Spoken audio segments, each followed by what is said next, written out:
กันเว้าถึงวัดกับพ่อใหญ่เพิ่นก็ดูแลมาโดยตลอดตั้งแต่เข้าอยู่บ่มีวัดเก่า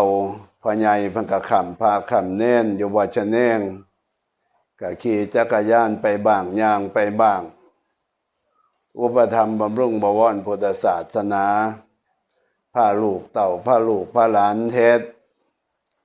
อันนี้เพิ่นเฮ็ดมาจังซั่นและที่เว้าสรุปลงสั้นๆทั้งวันบ้านเก่าบ่อนี่ก็อันนี้คักเติบมื้อแรกหลวงตาก็เว้ามันฟังแล้วว่าความเป็นมาของพ่อใหญ่เพิ่นเอาใจใส่หลายปานใดจังที่น่าแต่มื้อแรกหลวงตาออกมาเบิ่งแล้วก็ตั้งใจว่าสิมาอีหลีแล้วก็ออกมาพ่อใหญ่ผูกับพ่อใหญ่ผุยเพิ่นพามาพอมาฮอดแล้วก็ต่างคนก็ต่างดูแลหลวงตาอธิษฐานจิตที่ว่ามันฟังนะพอตั้งจิตตั้งใจอธิษฐานไปฝนตกโปรยลงมาพ่อใหญ่ผูพ่อใหญ่ผุยเพิ่นก็อยู่ทั้งลมกับครูบาอาจารย์มีปู่กอบอาจารย์พระครูวิจิตรพระครูวิวิตรอรัญญธรรมนี่เป็นต้นเพิ่นอยู่ทั้งลมว่าฝนตกจังซี่นะจังว่าเลิกวัดบ้านก็บ่เลิกฝนตกพอมีงานอย่างต่างๆฝนก็โปรยมาโลดแต่ก่อนนั่นเป็นนั่นแล้วนอกจากนั่นแล้วหลวงตาสิเฮ็ดกำแพงอ้อมวัดพ่อใหญ่พร้อมลูกๆบัดเนี่ยเพิ่นก็ถวายอีกหม่องเลี้ยวนั่นหม่องโค้งๆนั่นต้นไผ่นั่นเอาจักสิสากันเอาไปพุ่นมันสิแหลมโพดแล้วว่าพ่อใหญ่เอาโค้งมันนี่สาพันว่าก็เลยโค้งออกมาอันนี้ถวายเพิ่นทั้งกอไผ่ทั้งดินมองหันจะสิเป็นต้นอันนี้คุณงามความดีเพิ่นสร้างมาบ่แม่นน้อยเพราะฉะนั้นมื้อนี้ก็ขอนำธรรมะจักหน่อยเพราะว่าพ่อใหญ่เพิ่นก็มีลูกตั้ง5คนจังว่าอยากเว้าเรื่องคุณธรรมของพ่อของแม่จักหน่อย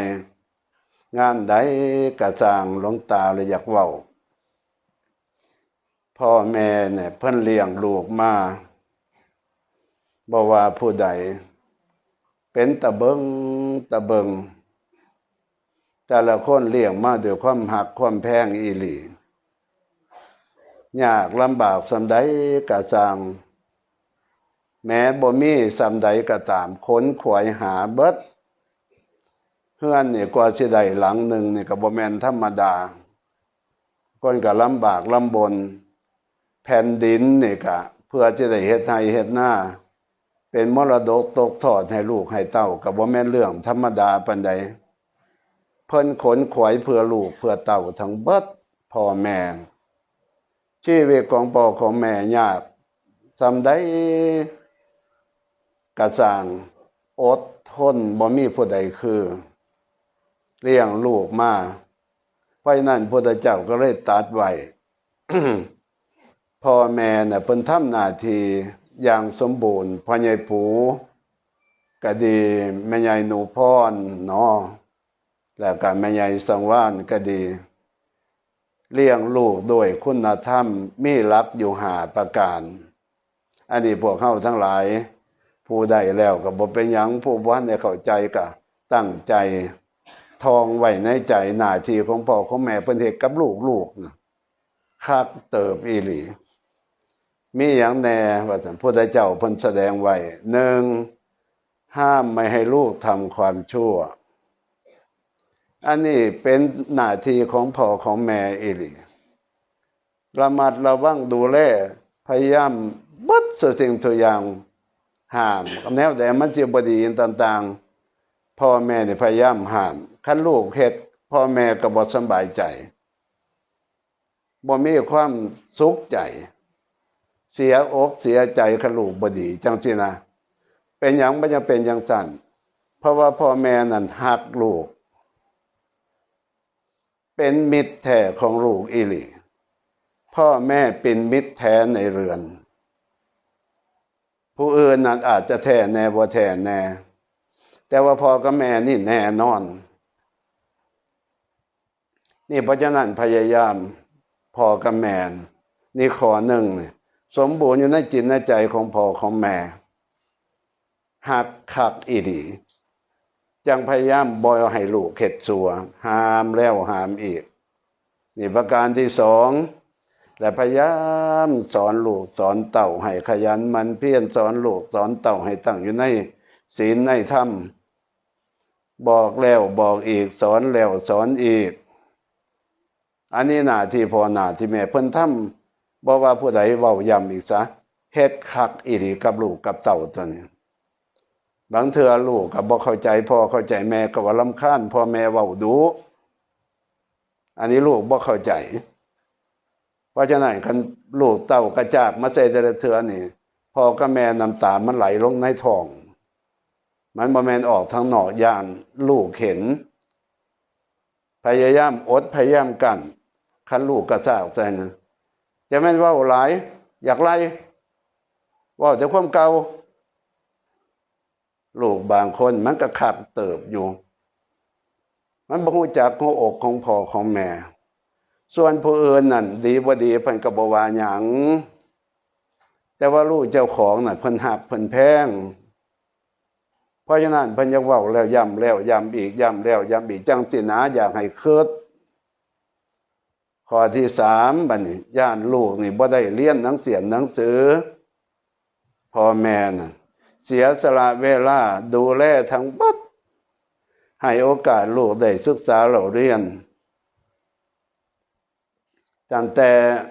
ต่สมัยก่อนก็แต่ประถม1ปีที่1ที่2ที่3ที่4เป็นต้นพ่อแม่ยากสำใดกับบัดแต่ลูกไปเรียนก็ดีใจ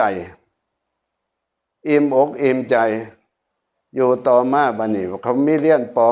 .5 ป.6พ่อแม่ก็ให้อนุญาตให้ลูกเรียนจากนั้นก็ม.1 ม.2 ม.3 ม.4 ฮอดอุดมศึกษาปริญญาตรีโทเอกเป็นต้น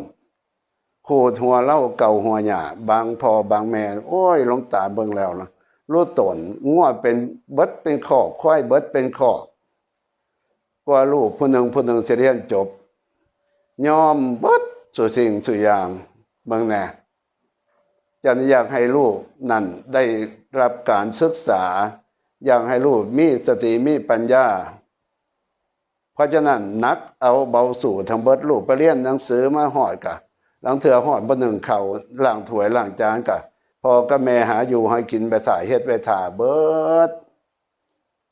ตื่นขึ้นมาก็มากินโลดลูกบางคนก็ขนาดเป็นหนุ่มเป็นสาวแล้วยังเป็นจังซั่นก็มีเพราะฉะนั้นให้คิดถึงพ่อถึงแม่เฮาคักๆบัดนี้ข้อที่3บัดนี้ข้อที่4บัดนี้มอบทรัพย์ให้ในสมัยอันควรข้อที่4นี่เพิ่นว่าหาสามีภรรยาที่สมควรให้ที่สมควรพร้อมได้ย่านหยังย่านลูกลำบากถ้ามีลูกสาวก็ย่านลูกลำบากยังมีลูกชายก็ย่านลูกลำบากผู้ที่มาเป็นไผ่ผู้ที่มาเป็นเขยก็อยากให้เป็นคนดีคนขยันหมั่นเพียรคนรู้จักคุณของพ่อของแม่คนดีเว้าจังซี่ซะเพราะฉะนั้นจงพยายามหาสามีภรรยาที่คู่ควรให้แก่ลูกแก่เต้าเบิ่งอันนี้หน้าที่ของพ่อของแม่แต่ว่าคู่มื้อนี่เนาะรถบ่ค่อยมีสักข้อนี่อยู่นำกันแล้วจะพ่อแม่จังฮู้จักบางเทื่อได้ลูกแล้วจังฮู้จักพ่อแม่ก็เลยจักเสียจังได๋ก็เอาตามเหตุก็ยอมรับตามเหตุจังซี่นะบางเทื่อมันก็สิน้อยใจแต่ว่าบ่กล้าเว้าพ่อกับแม่ก็นี่เป็นแนวหั่นสุดท้ายมอบทรัพย์ให้ในสมัยอันควรเห็นบ่เพิ่นบ่ได้เอาไปนำใดทรัพย์สมบัติทั้งเบิดน่ะตกเป็นของลูกเพราะลูกเป็นทายาทพ่อกับแม่หามาไว้ด้วยน้ำพักน้ำแห้งนักเอาเบาสู่ทั้งเบิดนั่นแหละบัดสุดท้ายก็ต้องมอบให้ลูกในสมัยอันสมควรพ่อแม่ก็สุดท้ายก็บ่ได้เอาหยังไปนำก็ตกเป็นของลูกของเต้าจังสินะอันนี้หน้าที่ของพ่อของแม่แต่ละคนขนขวยลำบากคักอีหลีบางคนแต่ว่าก็ยอม จิตย้อมใจของพ่อของแม่อีหลีเลี้ยงลูกด้วยความหักความแพงยากลำบากสำใดก็สร้างสิบ่บ่นบ่เว้าอีหยังทั้งสิ้นขอสำคัญว่าให้ลูกได้มีอยู่มีกินมีใช้มีอยู่แล้วก็อิ่มใจผู้เป็นพ่อเป็นแม่คันลูกมีความสุขพ่อแม่ก็ปลื้มอกปลื้มใจคันลูกมีความทุกข์ยามใดน่ะพ่อแม่น่ะทุกข์ก็ลูกปานนั้นอีหลีในหัวอกของพ่อของแม่เพราะนั้นธรรมะ5ข้อนี่เป็นหน้าที่ของพ่อของแม่ที่เพิ่นทำปฏิบัติต่อลูกต่อเต้าทุกคนเบิดโลกพระเจ้าเพิ่นแสดงไว้เพราะฉะนั้นงานของพ่อถึงแก่กรรมก็ควรสินำมาปรารภเพิ่มเติมเสริมบ่อยๆศึกษาบ่อยๆบัดนี้เมื่อพ่อแม่ทำหน้าที่แก่ลูกทุกคนด้วยความเมตตาจังสิละเมตตาได้เลี้ยงลูกมาด้วยคุณธรรม4ประการนอกจากหน้าที่ของเพิ่นแล้วก็1เมตตาปรารถนาดีต่อลูกทุกคน2สงสารลูกเรียกว่ากรุณาเห็นบ่สงสารว่าในใดก็เต็มจิตเต็มใจของพ่อของแม่สงสารลูกประการที่3บัดเมื่อลูกอยู่ดีสบายเมื่อลูกสำเร็จอะไรก็ตามดีแนบใดก็ตามพ่อแม่มีแต่ความปลื้มอกปลื้มใจที่เรียกว่ามุทิตาธรรมการเห็นลูกดีย่ำใดมิแต่น้ำตาไหลเห็นลูกเฮ็ดดีเว้าดีอย่างต่างๆก็ที่พ่อแม่ก็มีแต่ปลื้มอกปลื้มใจสบายจิตสบายใจปัจจุบันท้ายพ่อแม่เพิ่นก็บ่ได้ฮักหลังสร้างหน้าสร้างเบียงอย่างต่างๆบ่มีอคติเพิ่นว่าจิตใจอยู่กลางๆลูกผู้ใหญ่ก็สร้างลูกผู้กลางก็ตามลูกผู้น้อยก็ตามเพิ่นแบ่งตาแบ่งหูแบ่งจมูกแบ่งกายแบ่งเบิดทุกส่วนคือกันเบิดให้ลูก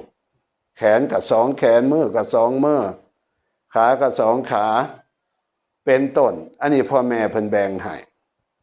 จิตใจของพ่อของแม่อยู่กลางๆถ้าลูกผู้ใดทำดีท่านก็ปลื้มอกปลื้มใจเหมือนกันทั้งนั้นนี่เพราะฉะนั้นพ่อแม่เพื่อเลี้ยงลูกมาด้วยคุณธรรมจังซี่บัดนี้เมื่อพ่อแม่ทำหน้าที่อย่างสมบูรณ์บริบูรณ์แล้วเลี้ยงลูกมาด้วยคุณธรรมดังที่กล่าวโดยย่อแล้วลูกควรปฏิบัติอย่างไรมันพระพุทธเจ้าแสดงไว้หน้าที่ของลูกต้องปฏิบัติต่อพ่อต่อแม่นั้นมีอยู่5ประการเหมือนกันฟังเอาเบิดทุกคนเนี่ยเฮามีพ่อมีแม่ทุกคนมันจะได้ดีอกดีใจปลื้มอกปลื้มใจหน้าที่ของลูกบัดนี้1ท่านเลี้ยงเรามาอย่างไรเลี้ยงท่านตอบซ้ำนี่ก็โอ้ยข้อเดียวเนี่ยคันอธิบายชั่วโมงหนึ่งก็บ่จบ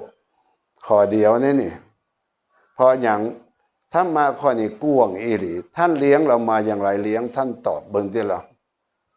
เราเกิดมาสู่โลกมนุษย์ไม่ได้เอาอะไรมาเลยผ้าอ้อมก็บ่ได้เอามาเสื้อผ้าบ่ได้เอามาเฮือนซ่านบ้านซองบ่ได้เอามาข้าวน้ำภชนาอาหารบ่ได้เอามาเป็นต้นพ่อแม่เตรียมพร้อมรอลูกที่จะออกมาเบิ่งติล่ะยังไม่รู้ว่าลูกมาจากที่ไหนจะดีร้ายอย่างไรพ่อแม่ไม่คิดหากแต่อยู่ในท้องพ่อก็ประคบประงมหาแนวเนี่ยอยู่แนวกินที่มันบ่แสลงมาให้แม่ก็เป็นผู้กินเข้าไปแล้วอาหารที่กินเข้าไปทุกอย่างลูกอยู่ในครรภ์แบ่งเอาทั้งนั้นเลยเห็นบ่พอเลี้ยงแต่อยู่ในท้องแม่พุ่นพอหามาแม่เป็นผู้กินลูกอะมีส่วนเพราะฉะนั้นเวลาดูดซึมอาหารเข้าไปแล้วบัดนี้อาหารมันก็มีเศษมันบัดนี้มันกากคันบอกก็คือขี้นั่นเองแล้วไปยุใสมันก็ไหลออกจากสะดือเป็นรก8 เดือน9 เดือนใหญ่เติบอยู่ลูกทายไว้หั่นเห็นบ่แม่ก็อุ้มท้องประคองครรภ์ใหญ่โตขึ้นตามลำดับจังสินะเวลาออกก็แทบล้มแทบตาย แม่กับพ่อตายพ่อกับพ่อตายส่วนแม่ก็เจ็บห้องอยู่โอ้ยโอยอยู่บางคนส่วนพ่อก็ใจตรีใจว่อนห่วงลูกห่วงแม่หลวงตาเห็นอยู่ได้นอผู้ใหญ่สมบัติเนาะแม่นบ่หลวงตาเห็นอยู่ได้อยู่โรงพยาบาลหัวตะพานนั่นหลวงตาไปโรงพยาบาลให้พ่อผู้ใหญ่สมบัติพาแม่บ้านไปคลอดลูกทางอยู่ทางในห้องคลอดมันก็บ่ไกลเนาะแต่ก่อนมัน10เตียงนึงทางครูบารมีมันกับเบลาเจ็บมันก็โอ้ยจังสินะ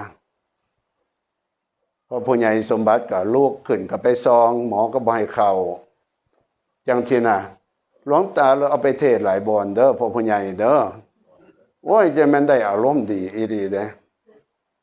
ลูกขึ้นกับไปซองห้องแห้งกับลูกขึ้นไปอีกหลวงตาก็เบิ่งอยู่หลวงตาไปโรงพยาบาลเนี่ยจังสินะโอ้ยจังว่าทั้งพ่อทั้งแม่พ่อนี่ห่วงคักเด้หนึ่งห่วงชีวิตของแม่ย่านแม่ตายย่านเมียตายสองห่วงชีวิตของลูกย่านลูกตายคือกันปรารถนาดีต่อลูกอยากให้ลูกออกมาจังสินะเมื่อคลอดออกมาแล้วน้ำนมของแม่นะคันเว้าตามหลักอริยวินัยพุทธเจ้าพุทธัสนะเป็นเลือดสีแดงสดในทรวงอกของแม่เห็นบ่เลือดสีแดงได้แต่เพราะความรักแท้ของแม่อันบริสุทธิ์รักอะไรหรือจะแท้ถ้าแม่รักปลูกสมัครสายเลือดมิเหือดหายรักอื่นยังประจักษ์ว่ารักใครจืดจะง่ายไม่จิรังดังมารดาพอออกพอจิน้อยใจนะหักแท้ที่มิตรแม่หันบ่พอบ่หักบ่ปัญชีว่าปราชญ์ท่านกล่าวไว้ว่ายกย่องแม่ก็เสมือนยกย่องพ่อยกย่องพ่อก็เสมือนยกย่องแม่เพราะอย่างชีวิตของลูกได้มาจากพ่อกับแม่จังสินะเพราะฉะนั้นจึงกลั่นเอาสีแดงออกเหลือแต่เป็นสีขาวถ้าเรียกว่าขีระธาราแปลว่าน้ำนมหลั่งออกมาให้ลูกได้ดูดดื่มกินเบิ่งแน่เพิ่นเลี้ยงมาแต่ผุ่นเลี้ยงลูกนอกจากนั้นข้าวปลาอาหารเนี่ยมีโอจารสหามาให้ลูกได้อยู่ได้กินเป็นต้นเห็นบ่เพราะฉะนั้นเมื่อเราใหญ่ขึ้นมาพ่อแม่ไม่สบายก็ตามแก่เฒ่าก็ตามเฮาก็เบิ่งพ่อเบิ่งแม่คือการเพิ่นเลี้ยงเฮามาเสร็จขี่เสร็จเหี่ยวให้พร้อมเห็นบ่ซักผ้าให้พร้อมเบิดซุอย่างเว้าจังซี่สาเจเป็นอุ่นดูแลนี่ท่านเลี้ยงเรามาอย่างไรเลี้ยงท่านตอบพุทธเจ้าพุทธันหน้าที่ลูกถ้าลูกผู้ใดทำสมบูรณ์บริบูรณ์แล้วก็ชื่อว่าทำถูกต้องตามหลักธรรมประการที่สองช่วยแบ่งเบาภารกิจของพ่อของแม่ภารกิจใดที่พ่อแม่ทำมาตั้งแต่ลูกยังเป็นเด็กเป็นเล็กอยู่เมื่อโตแล้วควรจะแบ่งเบาภารกิจอันนั้นให้พ่อแม่เบาลงพ่อแม่เคยหนึ่งเข่าเฮากันหนึ่งเข่าให้เพิ่นพ่อแม่เคยเฮ็ดอยู่เฮ็ดกินล้างถ้วยล้างจานเป็นต้นซักผ้าซักแป้งต่างๆลูกทุกคนควรเอาใจใส่ดูแลอย่าให้แม่ลำบากเกินไปพ่อลำบากเกินไปนี่ช่วยแบ่งเบาภารกิจของท่านอื่นๆเหมือนกันประการที่สามหน้าที่ของลูกควรทำตัวให้เป็นบุคคลที่ชาวโลกยกย่องสรรเสริญก็คือเชิดชูวงตระกูลนั่นเองเฮ็ดจังไดเขาจังบ่ดูถูกพ่อแม่เฮาว่าพ่อแม่บ่เบิ่งลูกเบิ่งเต้าพ่อแม่บ่บอกบ่สอนลูกเฮาก็คือเฮ็ดดีนั่นเองคิดดีพูดดีทำดีเชิดชูวงตระกูลบ่ให้เขาดูถูกเหยียดหยามประณามวงตระกูลพ่อวงตระกูลแม่เฮาอันนี้เป็นหน้าที่ของลูกประการที่สามประการที่สี่ทำตนให้สมควรที่จะรับทรัพย์มรดกใดที่พ่อแม่มีอยู่เห็นบ่ลูกทุกคนควรทำตนให้สมควรจะรับทรัพย์มรดกนั้นๆมรดกทั้งหมดพ่อแม่หามาด้วยความ ขยันหมั่นเพียรด้วยความวิริยะอุตสาหะเผื่อลูกจังซี่นะลูกทุกคนควรทำตนให้สมควรจะรับทรัพย์มรดกประการสุดท้ายเมื่อพ่อแม่ล่วงลับไปแล้วทำบุญอุทิศให้ท่านพระพุทธเจ้าตัดถึงที่สุดเลยก็คือพันตายพ่อแม่ตายแล้วก็ให้ทำบุญอุทิศส่วนกุศลไปให้ตัดไว้ถึงขนาดนั้นแล้วเมื่อพ่อแม่มีชีวิตอยู่ทำยังไงพระพุทธเจ้าของเราก็ยังแสดงไว้ในมงคลสูตรว่าการเลี้ยงบิดามารดาหนึ่งเลี้ยงกายสองเลี้ยงใจจังสินะลูกทุกคนต้องเลี้ยงกายพอกายแม่แล้วยังบ่พอได้คือหมายความว่าให้อาหารพ่อแม่ยังไม่พอเครื่องนุ่งห่มให้ดีแล้วก็ยังไม่พอเวลาอื่นๆเราต้องดูแลที่อยู่ที่อาศัยอย่าให้ท่านลำบากเวลาเจ็บไข้ได้ป่วยดูแลพ่อดูแลแม่ทางกายต้องเอาใจใส่เป็นพิเศษบ่ให้พ่อแม่น้ำตาตกเดี๋ยวเบิ่งไผก็บ่เห็นขยางได้เพิ่นก็สิย่างแต่บางเทื่อเพิ่นย่างบ่ได้สิไปเข้าห้องน้ำห้องในหรือหยังต่างๆลำบากทุกกรณีเพิ่นก็บางเทื่อก็น้ำตาไหลเพราะมันไปบ่ได้จักเสียจังได๋เดี๋ยวเบิ่งไผก็บ่เห็นจักสิเป็นต้นจังซี่นะต้องเบิ่งต้องแย่งถึงขนาดนั้นนี่เพราะฉะนั้นบ่เลี้ยงกายแล้วจะต้องเลี้ยงใจการเลี้ยงมารดาบิดาทางใจคือเฮ็ดจังได๋ก็คือหนึ่งให้พ่อแม่ของเฮาน่ะมีศรัทธาในคุณของพระรัตนตรัยอย่างมั่นคงจะได้เป็นสัมมาทิฏฐิประการที่สองการเลี้ยงใจของพ่อของแม่ก็คือพยายามให้พ่อแม่มีศีลเมื่อพ่อแม่มีศีลแล้วป้องกันภัยในอบายภูมิเห็นบ่พ่อแม่ตายสิบ่ตกนรกเปรตอสุรกายสัตว์เดรัจฉานคันเพิ่นมีศีลแล้วนั้นสามจาคะเลี้ยงมารดาบิดาด้วยให้ท่านมีโอกาสให้ทานถ้าพ่อแม่ตนีลูกก็พยายามเมื่อท่านไม่ตนีลูกก็พยายามส่งเสริมให้ท่านได้บริจาคทานชาวโลกจะได้ดีใจชื่นใจว่าพ่อแม่ของเราเป็นคนดีของโลกจะได้เชิดชูจะได้สรรเสริญเมื่อท่านจากมนุษย์ไปแล้วมาสู่มนุษย์อีกท่านก็จะไม่ลำบากเรื่องโภคะสมบัติใดๆทั้งสิ้นเลี้ยงพ่อเลี้ยงแม่ต้องหอดพบหน้าผุนบ่แม่นธรรมดาประการสุดท้ายพ่อแม่ขาดปัญญาลูกทุกคนควรเอาใจใส่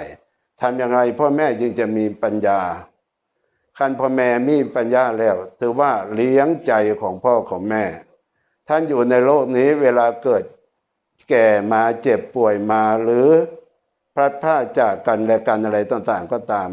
เมื่อท่านมีปัญญาท่านก็ไม่เป็นทุกข์เพราะท่านเข้าใจในชีวิตว่า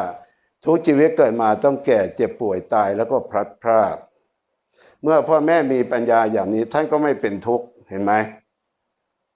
และในที่สุดเมื่อท่านมีปัญญาสูงขึ้นตามลำดับสามารถบรรลุสมาธิก็ได้มรรคผลพระนิพพานก็ได้พ้นจากชาติกันดารชรากันดารพยาธิกันดารและมรณะกันดารก็ได้เนี่ยเพราะฉะนั้นการเลี้ยงบิดามารดาเลี้ยงกายด้วยเลี้ยงใจด้วยเพราะนั้นหน้าที่ของพ่อแม่ท่านทำมาดังที่กล่าวมาโดยย่อหน้าที่ของลูกก็ทำตอบบุญสนองคุณของพ่อของแม่5ประการเช่นกันดังที่กล่าวมาเพราะฉะนั้นหลวงตาปรารภมานึกถึงพ่อใหญ่ผูแล้วก็นึกถึงลูกๆหลานๆทุกคนก็เลยปรารภหลักธรรมที่สมเด็จพ่อแสดงไว้เพื่อเราจะได้จำไว้ถ้ามันหลงมันลืมไปแล้วจะได้จำไว้จะนำไปใช้ต่อไปเมื่อลูกหลานผู้ใดใครก็ตามทำหน้าที่ลูกอย่างสมบูรณ์ดังที่กล่าวก็ชื่อว่ามีความกตัญญูรู้คุณของพ่อของแม่กตเวทีคือตอบแทนคุณชื่อว่าเป็นคนดีในโลกโดยแท้หลวงตาปรารภธรรมะมาเกี่ยวกับเรื่องพระคุณของพ่อของแม่ก็เห็นสมควรแก่โอกาสและเวลาด้วยอานุภาพบารมีคุณพระศรีรัตนตรัยคือคุณพระพุทธเจ้าพระธรรมและพระสงฆ์ คุณงามความดีบารมีธรรมทั้งหลายทั้งปวงที่พระเถรานุเถระครูบาอาจารย์ประสงค์ทุกรูปที่ได้ศึกษาเราเรียนภาคเพียรประพฤติปฏิบัติธรรมมาบุญกุศลทั้งมวลที่แม่ชีคณะญาติโยมสาธุชนทั้งหลายทุกท่านทุกคนทุกฝ่ายมีลูกหลานทั้งหมดทั้งสิ้นแขกผู้มีเกียรติทุกท่านทุกคนที่ได้ให้ทานรักษาศีลเจริญเมตตาภาวนามาเราก็เป็นเจ้าภาพร่วมกันสวดพระอภิธรรมทุกคืนเป็นต้นเมื่อเราท่านทั้งหลายได้บำเพ็ญคุณงามความดีแล้วก็หลับตาลงสักนิดสำรวมจิตให้มั่นคงเป็นสมาธิน้อมจิตของเราให้เข้าถึงบุญกุศลบารมีธรรมทั้งมวลนั้นน้อมบุญกุศลบารมีธรรมทั้งหมดทั้งสิ้นนั้นให้เข้าถึงจิตใจของเราจะได้ผ่องใสจิตใจของเราจะได้แช่มชื่นเบิกบานเอิบอิ่มมีความสุขแล้วเราก็นึกอุทิศบุญกุศลทั้งมวลนั้นให้แก่คุณพ่อใหญ่ผูบุตรจันทร์ที่ล่วงลับจากพวกเราไปสู่สัมปรายภพตลอดทั้งญาติทั้งหลายที่ล่วงลับไปขอคุณพ่อใหญ่ผูพร้อมด้วยญาติทั้งหมดจงรับรู้รับทราบขอให้อนุโมทนาสาธุการเหมือนกับตนทำเองถ้ามีความทุกข์ขอให้พ้นจากทุกข์ถ้ามีความสุขอยู่แล้วขอให้สุขยิ่งขึ้นไปขอพระเถรานุเถระครูบาอาจารย์ประสงค์แม่จีแม่ปรามตลอดญาติโยมสาธุชนทั้งหลายทุกท่านทุกคนทุกฝ่ายลูกหลานทุกท่านทุกคนแขกผู้มีเกียรติทุกท่านทุกคนที่มาร่วมงานด้วยน้ำจิตน้ำใจงดงามในวันนี้ทั้งหมดทั้งสิ้นจงมีแต่ความสุขความเจริญสงบร่มเย็นในธรรมขององค์สมเด็จพระสัมมาสัมพุทธเจ้าตลอดไปเจริญด้วยจตุรพิธพรชัยทั้ง4ประการคืออายุวันนะสุขะภละปฏิภาณธนสารสมบัติธรรมสารสมบัตินึกคิดสิ่งใดเป็นไปโดยชอบประกอบไปแล้วด้วยธรรมขอความคิดความปรารถนานั้นจงพลันสำเร็จจงพลันสำเร็จจงพลันสำเร็จและในที่สุดขอให้มีโอกาสได้ประพฤติปฏิบัติธรรมนำตนให้พ้นจากความทุกข์ถึงสันติสุขกล่าวคือมรรคผลพระนิพพานด้วยกันจงทุกท่านทุกคนเทอญ